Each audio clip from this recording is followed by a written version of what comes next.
is going on, everybody? Hope you're having a wonderful day. As always, it is Gordon Xavier here to support you in your evolutionary journey. Leveling up. We leveling up out here, baby. We leveling up. And it's so good.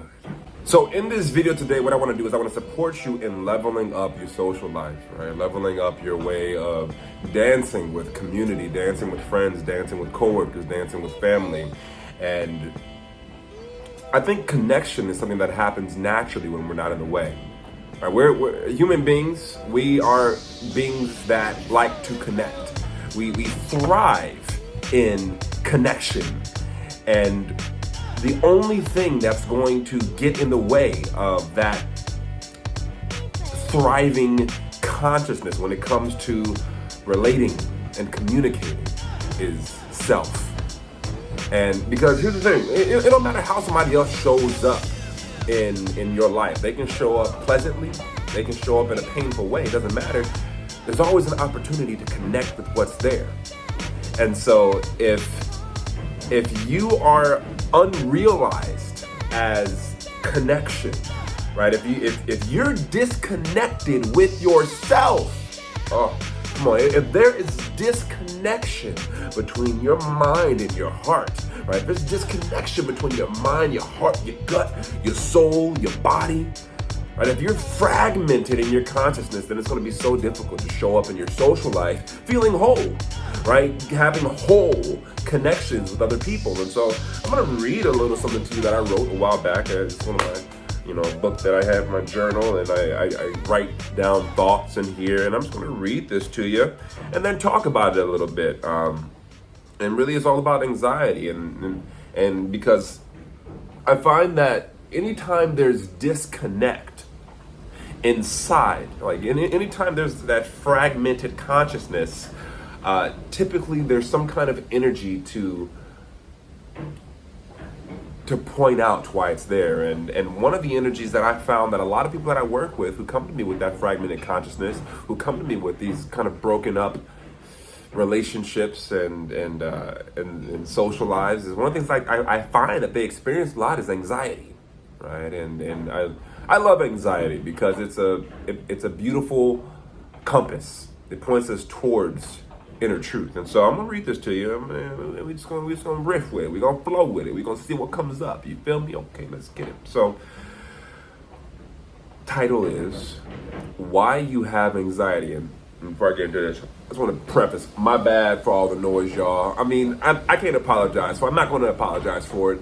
I'm in Hawaii and it's storming right now. If y'all see what's going on, like look outside my room. I mean, I live in this beautiful community, and the wind is just taking everything and throwing it around.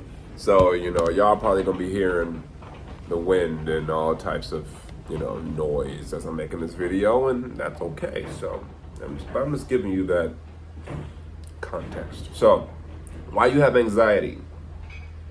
Imagine you are a desktop computer, and over the course of the years, lots of stuff gets downloaded. Next thing you know, you're filled up. Your storage space is beginning to max out.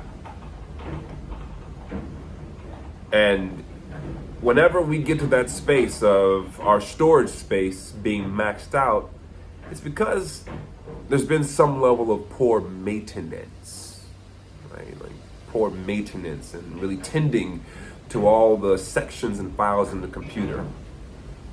And with that kind of poor maintenance comes a lot of open programs running in the background. Right? Maybe like you can think of your iPhone. You can switch the analogy from computer to iPhone. If you ever find yourself on your iPhone and you see the battery life dying really fast, chances are there's a lot of open apps. So whenever there's too many open apps on the phone or too many programs on the computer, what happens next is the computer or the iPhone has less processing speed available. So it either slows down or it crashes. So, the anxiety you experience, that's the sensation of not having enough processing speed available. And to like kind of go further with this, if you experience panic attacks in your life, right? If you like really find yourself lost in the sauce of anxiety in that way, that's synonymous to your operating system crashing if you were a computer. So I share this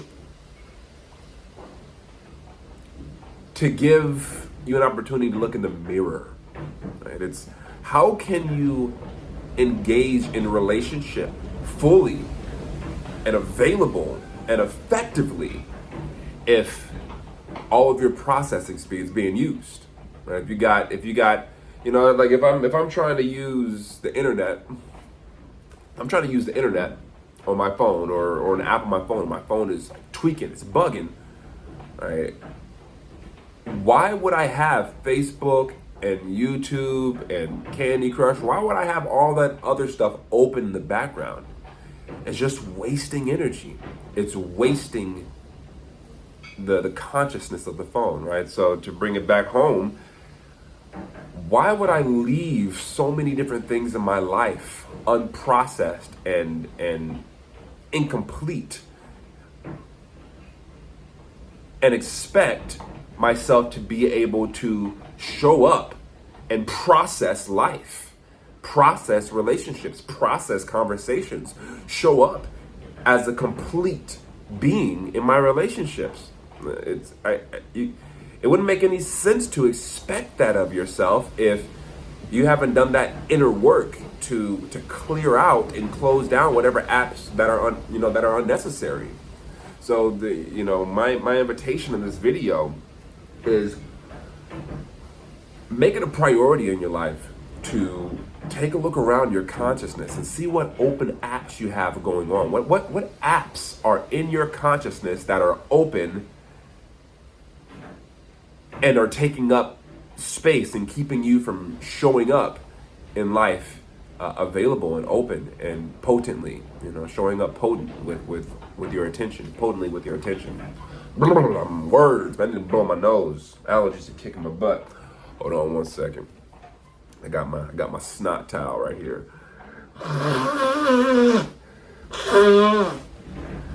Allergies have been so bad for me lately. I had to give up on a tissue. I got a snot towel now. Oh yeah. I don't know if you can see through my glasses right now, but my eye is like all jacked up and irritated from whatever this is in the air. Freaking jacking my system up. But yeah, okay, so back at it. What I'm getting at in this video, man, is just the importance, the power of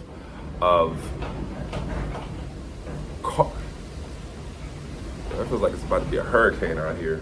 Sorry, I'm a little distracted. Hey. Yeah, okay. Focus.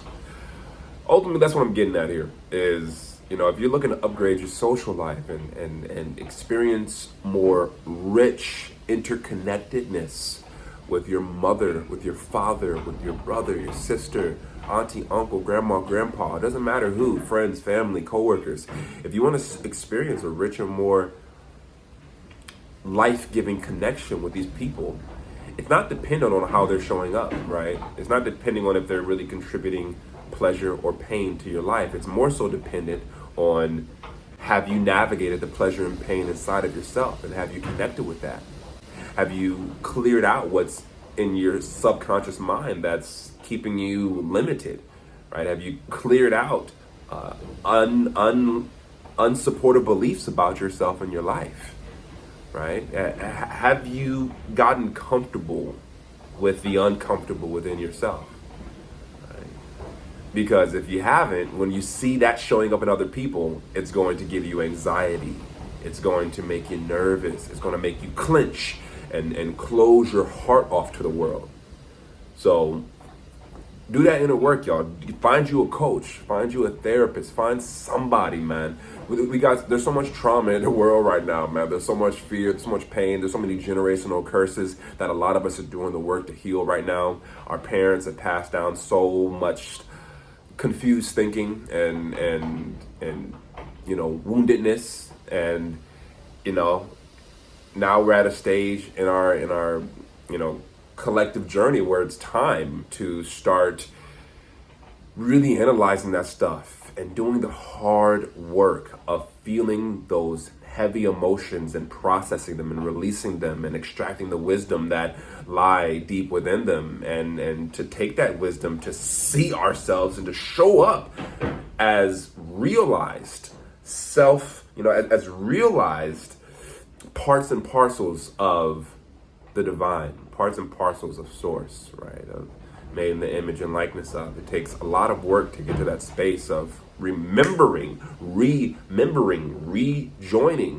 that spiritual connection. And it's just heavy, hard work that takes a lot of inner navigation and inner exploration. So if you would like any support in doing that, feel free to reach out to me. Go to my website, Evolve Through Love, where you can book a 1-hour reflection session with me, and we connect, we talk, and do a lot of listening.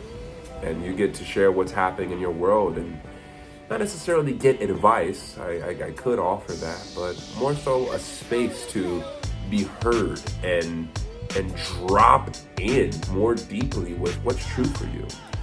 I like to think of myself as a professional listener. I'm not a therapist, but I'm really good at listening. I toot my own horn for that, and so much so I don't think a lot of therapists even have some of the skills that I've been blessed to acquire through years of training. And so I love to support you by giving you an ear and reflecting back to you what I hear, and creating magic and helping you see yourself for all the beauty that you have been constructed with and designed with. So thanks for watching this video. Hope this serves you powerfully. As always, until next time, nothing but love here for you. Peace.